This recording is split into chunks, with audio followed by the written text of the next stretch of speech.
Don't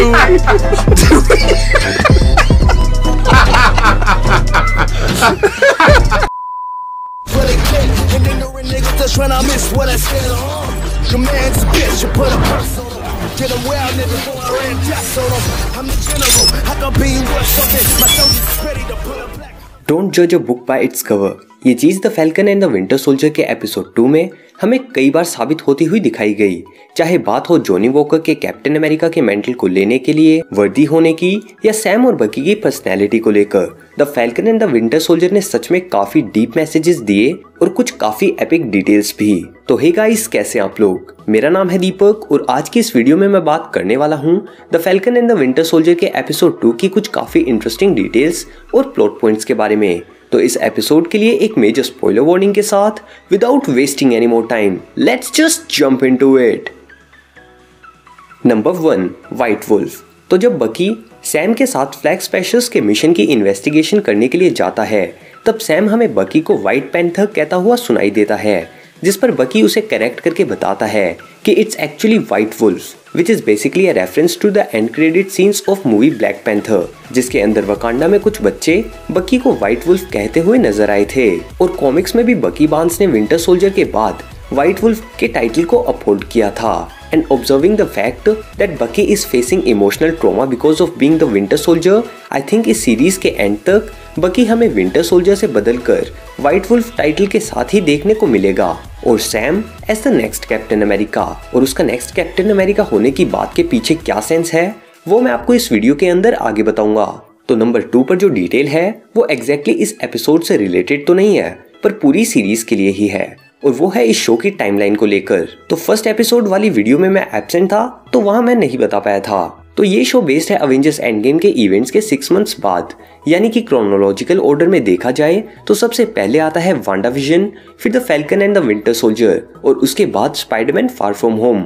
number 3, तो falcon के साथ काम करते हुए नजर आया ये बंदा जिसका नाम है लिeutenant टोरस। वो कॉमिक्स के अंदर भी एक काफी इंपॉर्टेंट कैरेक्टर रह चुका है, जिसने सैम विल्सन के बाद फैल्कन के टाइटल को कुछ समय के लिए अपहोल्ड किया था। एंड कंसिडरिंग द फैक्ट कि सैम हमें इस शो के एंड तक कैप्टन अमेरिका के टाइटल में दिख सकता है, तो शायद इसके बाद एमसीयू में भी कॉमिक्स की ही तरह लिeutenant टोरस ही सैम के बाद फैल्कन का टाइटल अपहोल्ड करे। What do you guys think about it? Let me know in the comment section below.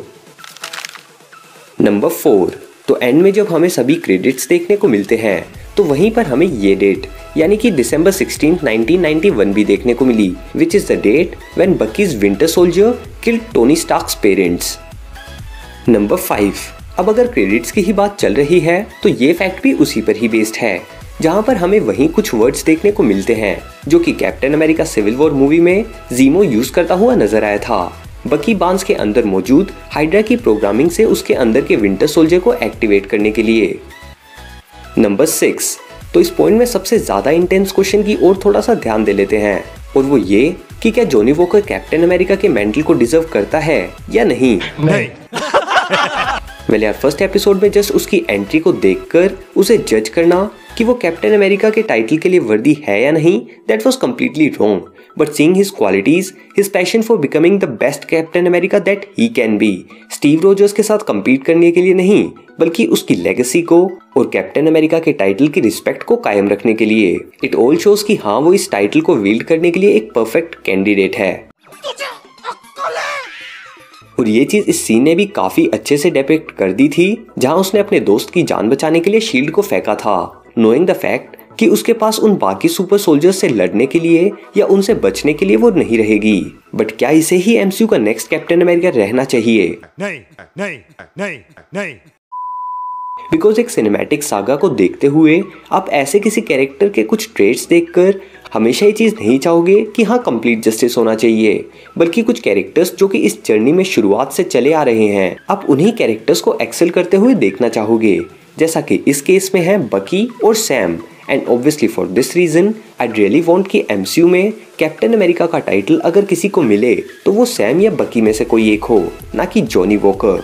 और यार अगर ये चीज देखी जाए तो एमसीयू ने यहाँ पर एक काफी बड़ा पत्ता खेल दिया, और वो ये कि स्टीव रोजर्स के बाद किसी और कैरेक्टर को कैप्टन अमेरिका देखना वैसे तो लोगों के लिए बहुत मुश्किल होता, बट उन्होंने पहले ही एक हेटेड वाले कैरेक्टर को कैप्टन अमेरिका बना दिया ताकि सैम विल्सन या फिर बकी अगर कैप्टन अमेरिका बने तो उसे ऑडियंस और भी अच्छे तरीके से एक्सेप्ट कर पाए। Modern problems require modern solutions.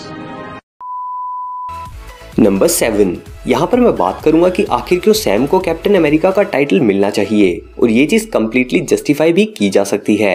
Well for starters, ये शील्ड और टाइटल स्टीव रोजर्स ने दिया ही सैम को था, और इसके बाद कलर बेस्ड डिस्क्रिमिनेशन के अगेंस्ट एक स्ट्रॉन्ग एग्जाम्पल रखने के लिए भी सैम को मेंटल देना एक काफी अच्छा स्टेप होगा, क्योंकि कलर बेस्ड डिस्क्रिमिनेशन पास्ट में यूएस के अंदर काफी मेजर सोशल इवेंट्स को प्रोवोक कर चुका है, और ये वहां पर कितना ज्यादा प्रेवेलेंट है ये तो हमें इस एपिसोड में भी कई जगह पर देखने को मिला ही है। जैसे कि इस बच्चे का सैम को ब्लैक फैल्कन कहना, या फिर पास्ट में एक ब्लैक सुपर सोल्जर का होना जिसके बारे में लोगों को पता तक नहीं था। क्यों? क्योंकि वो एक ब्लैक पर्सन था और बस उसके कलर की वजह से उसे 30 साल जेल में बिताने पड़े, because no one was aware of the fact कि ब्लैक सुपर सोल्जर भी एग्जिस्ट करता है। वहीं उसी समय पर व्हाइट सुपर सोल्जर यानी कि कैप्टन अमेरिका की कितनी ज्यादा पब्लिसिटी करके उसे पूरी कंट्री का सिंबल बना दिया गया था। इट शोज कि the falcon and the Winter soldier हमें कितना डीपली जाकर सोशल इविल्स और पॉलिटिकल पर्सपेक्टिव से सुपर हीरोज का वर्ल्ड शो करने वाला है।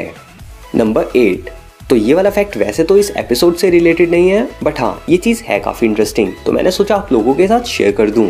तो इस एपिसोड के अंदर ब्लैक सुपर सोल्जर के रोल में दिखे कार्ल लम्बली इससे पहले CW के शो द सुपर गर्ल के अंदर मार्शियन मैन हंटर के फादर के रोल में भी देखने को मिल चुके हैं। वैसे हाँ, मार्वल सिनेमैटिक यूनिवर्स इतना बड़ा होता जा रहा है तो हॉलीवुड के ऑलमोस्ट हर एक्टर को ये लपेटे में ले ही लेगा।